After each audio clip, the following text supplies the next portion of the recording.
ќе побарате ли од СДСМ да се оградат од комунистичкото минато, од црвените петна на комунизмот, на злосторствата што ги правеле? Тие се наследници на комунистичката партија на Македонија. Видете, борбата на македонскиот народ за своја собствена независна држава во срцето на Балканот започнува од многу порано.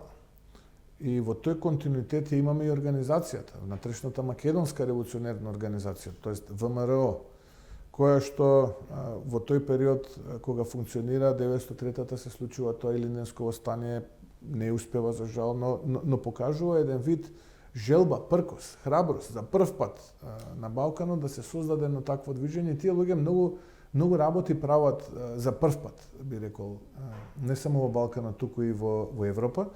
И тој континуитет потоа продолжува, да не биле тие линденци ке го немало ни јасно, ке ги немало оние првите чети на партизаните кои што ги носат имињата на Гоце Делчев и на останатите. Затоа е битен овој континуитет што го говорите.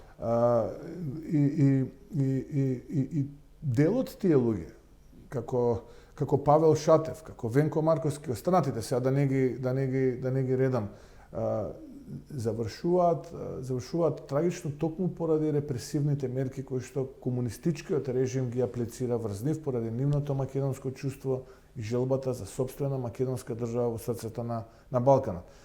Ако СДСМ или на почетоците СКМ ПДП, Сојуз на комунистите на Македонија, партија за демократски просперитет, па потоа се трансформира во СДСМ, го прифати сето ова и се самопрогласи себе како наследник на тој комунистички режим, најмалку што треба е, наместо неосновано да спинува и да лаже, да се извини пред македонските граѓани поради злоделата кои што тој комунистички режим ги има аплицирано врз македонските дејци, врз македонските патриоти и луѓето кои што се бореле за собствена македонска држава во срцето на Балканот.